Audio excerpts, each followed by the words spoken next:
So I'm out on my morning hike, getting ready to do the Superior Trail. So it doesn't matter what trail you're doing, there's always going to be logistics problems, and it's better to study them ahead of time and make yourself at least familiar with the trail you're going to do. And probably the logistics part though is more getting there and getting back. I've said before, I'm not cheap, but I am frugal. And so I looked at flying into Duluth, hiking the trail up to Grand Portage, taking the boat over to Isle Royale, crossing Isle Royale, taking the boat back to Houghton, Michigan, getting on a bus, coming home. But you add all that up, it's a pretty expensive hike.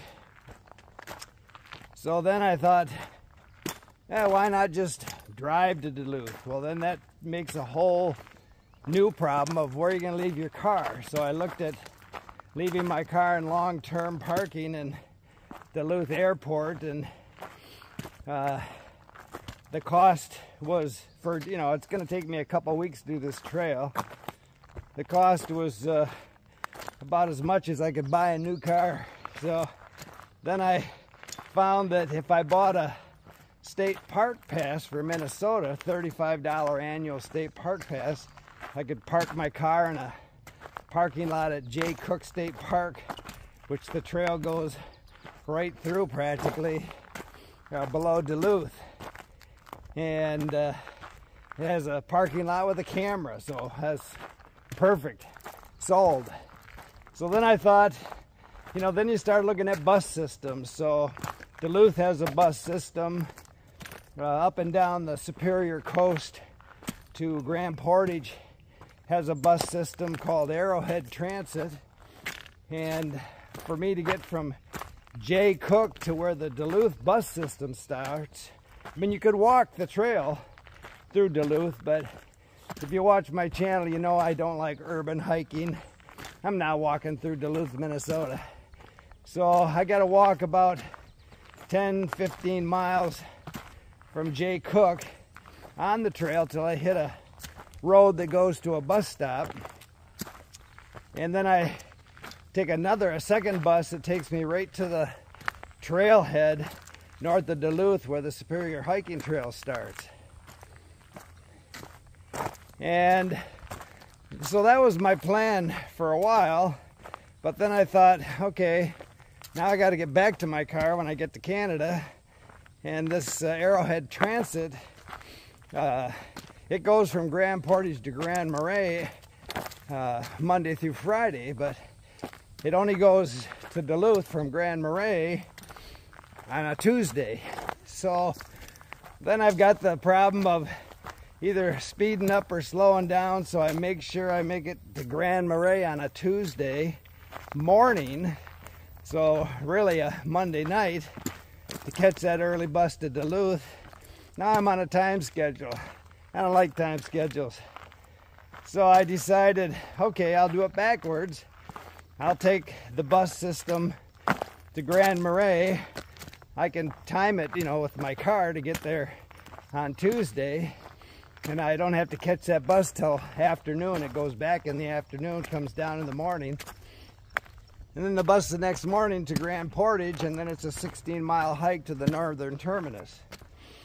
So I put that on Facebook, Superior Hiking Trail page, and got several comments that to hike across there I'd be on tribal land and I'd have to get permission if I could.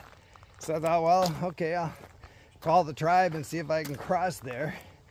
But then somebody else commented that it's the same distance from Hovland, which is just above Grand Marais, and the bus does stop in Hovland. 16 miles, however you do it. And but that I could get a shuttle from Grand Marais, and they gave me a couple shuttle companies on there. So I thought, I'll call the shuttle company. Well, the reason I called both of them is because I didn't believe the first one, to go 16 miles to the northern terminus was $184. I can fly to Duluth on a given day for that. So I called the second one and it was a lot cheaper, $175. So that's where the thumbnail comes in. How much money you can make hiking the Superior Trail. Just don't take the shuttle.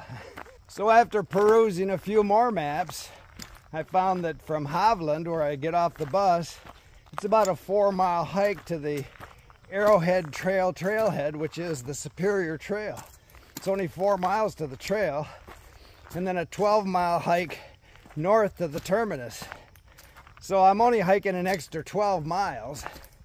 I mean, I'm not going out there to taste the fine cuisine of northern Minnesota. I'm going out there to hike. So what's 12 miles? An extra 12, go up and touch the Blarney Stone, turn around and head south. Now I'm on no schedule. Doesn't matter when I get back to my car. So I just hike south to Duluth, get on a bus, takes me within, I don't know, probably 10 miles of the state park where my car is, and most of that is trail, a little less urban down that far south below Duluth. And the Arrowhead transit buses are like $10 from Duluth to Grand Marais, and I don't know, $1.50, $3 to Grand Portage. So dirt cheap transportation. You just have to figure out the logistics. Plan your work, work your plan. Also on this trip, I'm not taking my Grail water filter. I mean, I'm gonna be walking across tributaries, filling the biggest body of fresh water in the world. There'll be plenty of water. So I'm just taking my bee-free filter, and I'm also taking a little heavier sleeping pad, which if you watch my last video, you'll know why. And it's 4 ounces more. I'm also taking a stove. I'm gonna actually cook some meals on this trip. It'll just be a quick 2-week through hike of the Superior Hiking Trail, and I don't have to kill it to do those kind of miles, so I'll have time to sit and relax and do a little cooking. Anyway, stay tuned. When I get back, I'll do some Superior Hiking Trail videos. Keep smiling.